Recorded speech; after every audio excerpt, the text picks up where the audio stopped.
कहा जा सकता है कि आज के दिन हमने एक दो उपलब्धियां प्राप्त की। मैंने सुबह भी अपने प्रवचन में ये समझाया था कि पूरे जीवन के क्षेत्र में प्रत्येक क्षण घटना नहीं बन सकता।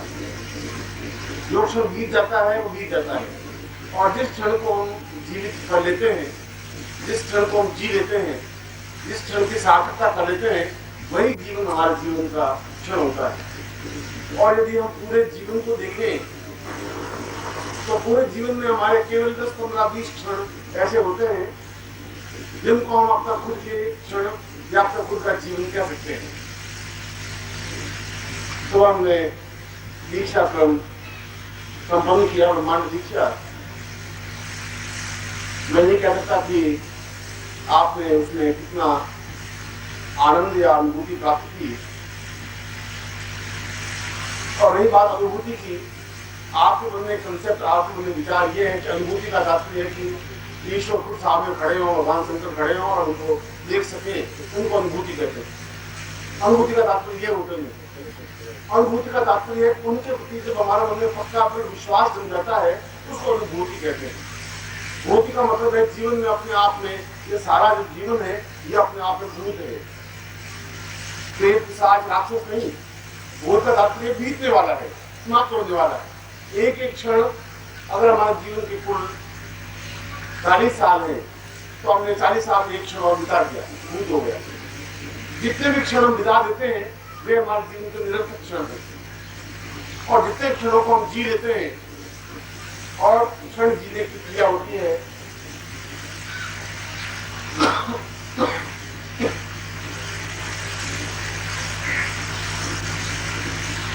आनंद के साथ, मस्ती के साथ, जीवन की पूर्णता के साथ। सुबह का दीक्षा संस्कार कोई प्रयोग नहीं था, कोई घटना नहीं थी, वह जीवन का एक क्षण था। करके इस नदी या समुद्र को पार कर लोग नहीं कर सकोगे। तुम अपने पूरे जीवन में धन भी इकट्ठा करना चाहते हो और ज्ञान अनुभूति प्राप्त करना चाहते हो, दोनों एक साथ नहीं हो सकते। किसी न किसी एक चीज का त्याग करना पड़ेगा, और वह त्याग करना पड़ेगा अपने जीवन के अहंकार को, अपनी बुद्धि को, अपने जीवन के क्षण को। अपने सैकड़ों बच्चे पैदा होते हैं, वह जीवन की उपलब्धि नहीं है। आपने शिक्षा प्राप्त की है भी वो जीवन की उपलब्धि नहीं है। यदि आपने धन कमा लिया और यदि आप अहंकार में है, मेरे पास 20 लाख रुपए, 5 लाख रुपए हैं, तो मैं सोचता हूँ कि ये उपलब्धि नहीं है आपके जीवन में। यदि 5 और 10 लाख से जीवन में पूर्णता प्राप्त होती तो मैं जो तुम्हें 300 वेश्याएं हैं और प्रत्येक के पास 30-30 लाख रुपए हैं, वे सभी अपने आप में अन्यतम व्यक्ति होती। फिर तो उनको पूजा जाता, उनको पवित्रता के साथ याद किया जाता, उनका सराहना की जाती कि भाई आपके पास तो 20-30 लाख रुपए है नहीं, इनके पास 30-30 लाख रुपए। तो उसके बावजूद भी एक बीड़ी पीने वाला मामूली आदमी भी उसको रंडी कहकर पुकारता है। इसका मतलब पैसों के माध्यम से पूर्णता नहीं आ सकती। अगर पैसों के माध्यम से पूर्णता आती है तो रंडी हम सबसे बहुत ज्यादा योगी बनती है। पैसा अपने आप में केवल विनिमय का साधन है। पैसा जरूरी है, हमारे जीवन में अभाव नहीं रहे, गरीबी नहीं रहे, दुर्भिक्ष नहीं रहे, पर पैसा इतना अधिक हावी नहीं हो जाए कि हम गुरु के पास पहुंच नहीं सके। पैसा इतना हावी नहीं हो जाए कि मनुष्यता भूल जाए। पैसा इतना हावी नहीं हो जाए कि हम हमारे और ईश्वर के बीच में पर्दा बन जाए। और तुम्हारे जीवन में पैसा इतना अधिक हो गया क्योंकि तुम गणित करने वाले बनिए बन गए। जन्म तो ब्राह्मण के घर में जन्म लिया या क्षत्रिय घर में जन्म लिया, कहीं भी लिया हो, बनिए तुम पक्के बन गए हो कि यहाँ से जोधपुर जाएंगे तो 162 रुपए किराया और 150 रुपए और खर्च होंगे, 30 रुपए खर्च हो जाएंगे। अब गुरु उस बीच में कहीं नहीं आया, पर ये आया जोधपुर जाएंगे, 30 रुपए खर्च हो जाएंगे, 4 दिन की छुट्टियां खाली, छोड़ो गाड़ी। अब मुझे बताइए इसमें तुम्हारा कहाँ अध्यात्म है, कहाँ तुम्हारे गुरु है, कहाँ तुम्हारे देवता है, कहाँ तुम्हारे जीवन का चिंतन है। तुम्हारे जीवन का चिंतन पैसा बन गया, और उस पैसे को माध्यम से तुम जीवन में उन्नति नहीं कर पाओगे, कर नहीं सकता है। ऐसे कई तस्कर बैठे हैं तुम्हारे, मतलब एक एक पास 5-5, 10-10 करोड़ रुपए और जेल जाते हैं, वापस आते हैं। उनके बच्चे उनसे बहुत दुखी हैं। वैसे तो बिरला जी के पास बहुत बड़े, रात को नींद नहीं ले पाते, रोज करोड़े बदलते हैं, रोज करते हैं, रोते हैं और कहते हैं हम क्या करें गुरु जी, कुछ नहीं कर पाते, कुछ कर ही नहीं सकते। उन घनश्याम दास जी बिरला को पूछा, उनका आपको तकलीफ क्या? उनका डायबिटीज है, एक ब्लड प्रेशर है, एक हार्ट अटैक की बीमारी है, एक शक्कर की बीमारी है, एक चलता हूँ तो लड़खड़ाता हूँ, एक बोलता हूँ तो ढंग से बोल नहीं पाता हूँ, गुरु जी और सब ठीक ठाक। अब बताइए और क्या ठीक ठाक? उनसे तो आप ज्यादा संपन्न हैं, उनसे ज्यादा सुखी हैं। वे तो दिन भर में कम से कम आधा पाव है, पाव भर गोलियां खाते हैं तो जिंदा रहते हैं। ये जीवन का आनंद है नहीं। तुम केवल यदि भोग की तरफ बढ़ोगे तो केवल रोग प्राप्त होगा। हम उनसे त्याग होकर के जीवन में कहीं एक जगह खड़े हो सके। इसीलिए सुबह मैंने दीक्षा देते समय आपको मंत्र किया, ओम परमत्वा नारायण। मैं जीवन में अत्यंत परम, जिसके आगे अंत नहीं है, जो अपने आप में एक अन्यतम है, ऐसा तत्व मैं प्राप्त कर सकूं। और वह तत्व भौतिक तत्व भी हो सकता है, वह तत्व आध्यात्मिक तत्व भी हो सकता है। हम जीवन में समन्वय करें, दोनों तत्वों को मिलाएं, यह जीवन का क्षण होना चाहिए। सुबह मैंने अपने प्रवचन में कहा था कि तुम्हारे पूरे जीवन में 100 बार तुम्हें गुरु नहीं मिल सकते, भिखारी मिल सकते हैं, पंडे मिल सकते हैं, भिखमंगे मिल सकते हैं, याचक मिल सकते हैं, दान लेने वाले मिल सकते हैं, मगर गुरु नहीं मिल सकते। यह तो सौभाग्य की बात हो कि हम जीवन में चले और कहीं गुरु मिल जाए। और ये इससे बड़ा दुर्भाग्य कुछ नहीं हो सकता कि गुरु मिले और हम हाथ छोड़ दें उनका, या हम उनको पकड़ नहीं सकें, या उनको प्रिय नहीं बन सकें। और नहीं बन सकेंगे तो फिर परम भी नहीं बन सकेंगे, फिर सामान्य बने रहेंगे। फिर तुम्हें परम तत्व जोड़ने की जरूरत नहीं है, फिर सामान्य तत्व जोड़ने की जरूरत है। क्योंकि सामान्य हूँ, सामान्य रहूंगा, सामान्य तरीके से बांध बच्ची में रेड करके सो जाऊंगा, बस। फिर परम बोलने की जरूरत नहीं है। परम तो आपका नाम पूरे भारत में द्वितीय हो, एक दृढ़ता हो, एक हिम्मत हो, एक साहस हो, एक जोश हो, एक चेतना हो, एक कहने की क्षमता हो, तुम्हारे पास सिद्धियां हो, साधनाएं हो। उन देवताओं को अपने बस में करने के लिए बहुत पुरुषार्थ, योग्यता की जरूरत है। ये तो सामान्यता नहीं है। एक पड़ोसी को और अपने पत्नी को और अपने पति को अपने वश में करना भी बहुत डिफिकल्ट, बहुत कठिन हो गया है। उन देवताओं को वश में तुम कैसे कर सकोगे अगर तुम्हें पुरुषार्थ नहीं है, अगर तुम्हें योग्यता नहीं है? पहले पुरुषोत्तम बनने की जरूरत है। जब पुरुषोत्तम बनेगा अपने आप में, तो वो उन सिद्धियों को अपने हाथ में ले पाएगा।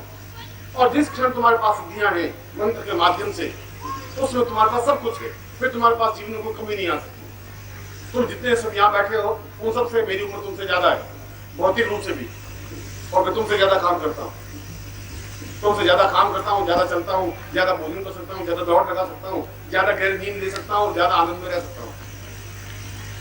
ऐसा क्यों? मैं तुम्हारे सामने उदाहरण हूँ, मैं तुम्हें कल्पना की बात नहीं कर रहा हूँ। जो कुछ कह रहा हूँ यथार्थ प्रैक्टिकल कह रहा हूँ। मैंने साधना की है, मैं उसका लाभ उठा रहा हूँ।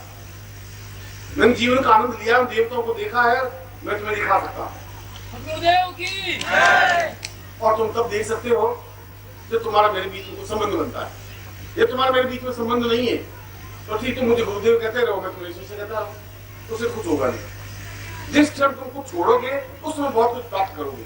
जब तुम्हें छोड़ने की भावना ही नहीं है, तुम व्यापार में 2 दिन छोड़ नहीं सकते, तुम 320 रुपए खर्च नहीं कर सकते, और तुम चाहते हो कि देवता मिल जाए, मंत्र मिल जाए, सिद्धियां मिल जाए, गुरु मिल जाए।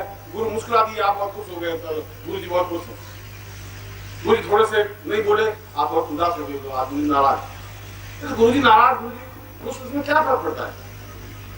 मगर तुम्हारे जीवन का चिंतन केवल इतना ही रह गया, उसमें अंदर प्रवेश करने की क्रिया तुम्हारे पास नहीं है। और अंदर प्रवेश करने के लिए अपने आप को सक्षम, पुरुषोत्तम बनाने की जरूरत है, योग्यतम बनाने की जरूरत है, परम बनाने की जरूरत है। उस परम तत्व को प्राप्त करने की जरूरत है जो प्रत्येक सामान्य व्यक्ति की बात नहीं है। तुम्हारे गरीब पूछो में वो नहीं मिल सकता, नौकर चाकरों के बीच में नहीं हो सकता, सामान्य व्यक्तियों के पास तत्व नहीं हो सकता जो तुम्हारे पास है। इसीलिए तुम्हें एक मंत्र, एक ऐसा एक जीवन का अक्षर चिंतन, अक्षर मन में उपलब्धि कि मैं इस जीवन में प्राप्त हुआ हूँ, तो इस जीवन में बहुत कुछ प्राप्त करना ही है मुझे। जब चैलेंज होगा, और ये चैलेंज हो सकता है इस संस्था के माध्यम से, इस संस्था के प्रति तुम्हारा एक मोह हो। गुजरात अपने आप में बहुत आध्यात्मिक प्रधान रहा। मैं पूरा संसार घुमा हूँ और संसार को बहुत नजदीक के आंख से देखा है, चाहे अमेरिका हो, चाहे इंग्लैंड हो, चाहे फ्रांस हो, चाहे स्विट्जरलैंड हो, चाहे जर्मनी हो, चाहे जापान हो। 4-6 बार गया हूँ, देखा है उनको, उनकी भौतिक सभ्यता संस्कृति को भी देखा है। और भारत में बंगाल, बिहार, आसाम, उड़ीसा, उत्तर प्रदेश सब जगह घूमा हूँ। मगर जितना अध्यात्म तुम्हारे गुजरात में है उतना कहीं नहीं है, और जितने लड़ाई झगड़े मारपीट तुम्हारे गुजरात में उतने भी कहीं नहीं है। ये बड़ी विडंबना है। इतना बड़ा अध्यात्म यहाँ है, इतनी बड़ी लड़ाई झगड़े, इतनी नफरत, इतनी बस एक दूसरे आंकड़े खींच लो, बस इसके अलावा बात नहीं। अगर थोड़ा गंदा होता है तो 10-12 कारखाने जल जाने मामूली बात है। तुम्हारे यहाँ से बलसाड़ तुम्हारे गाँव इस रोड पर तो हर महीने में 4 एक्सीडेंट तो हो ही होंगे, और किसी भारतवर्ष में कितने एक्सीडेंट होते ही नहीं जितने तुम्हारे यहाँ होते। ऐसा क्यों होता, क्यों? इतना अध्यात्म होने के बाद इतना क्यों है? तुम्हारे पास अध्यात्म को ओढ़ने की वस्तु रह गई। अध्यात्म और जीवन में नहीं उतरा। बस 2 मिनट अध्यात्म ओढ़ ले, बुद्धि को आज ओढ़ दिया, बस गुरुदेव आप बहुत महान हो, हम तो कुछ नहीं है, बस खत्म। फिर गुरुदेव अपनी जगह, तुम अपनी जगह। बस ओढ़ा हुआ कोई चीज प्राप्त नहीं हो सकती, इसलिए तुम्हारे जीवन में न्यूनता है। उन लोगों ने ओढ़ा भी नहीं है, उन लोगों के पास है भी नहीं, तो वे दुखी भी। अमेरिका में देखा जाए तो इतना भौतिक संपन्नता है, और उसके बाद 42% लोग आत्महत्या से मर जाते हैं। 42%, 100 में से 42 लोग आत्महत्या करके मरते हैं। हमारे यहाँ नहीं मरते। अगर पैसों से अगर कोई बात होगी तो पैसा तो पास बहुत है। मामूली से मामूली स्वीकृत के पास में भी लाखों रुपए के खुद के पास है, टोयोटा गाड़ी, कार में आता झाड़ू लेकर के, और कार में आकर घर जाके रोकता है कार, और घर जाके सफाई अंदर करके, और कार बैठ कर हमसे घर चला जाता है। वहां पर ये हाल। मैं न्यूयॉर्क में किसी के यहाँ रुका तो बिल्कुल एक सजी धजी मॉडर्न लेडी आई, आदमी झाड़ू लिए हुए। मैंने कहा ये कौन है? ये तो जो बंधन है, अपने रास्ता में बंधन कहते हैं, बंधन। वो आई, थोड़ा क्लीनिंग किया, बाथरूम वगैरह साफ किया, और उसके बाद में $18 लेकर के गाड़ी में बैठ के कार में आप चली। इतनी संपन्नता होने, $18 का मतलब हुआ 400 रुपए एक बाथरूम के साफ करने के। यहाँ महीने में भी 400 रुपए मिले नहीं, उसके बाद वो आत्महत्या करके मर जाते हैं। क्यों मर जाते हैं?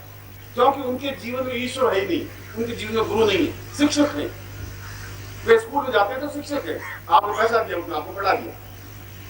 जब पैसे देकर के जो पढ़ाई होती है वो शिक्षक हो सकते हैं, वे गुरु नहीं हो सकते। यहाँ तुम्हारे यहाँ आसपास भी मथुरा में, काशी में, हरिद्वार में शिक्षक बहुत।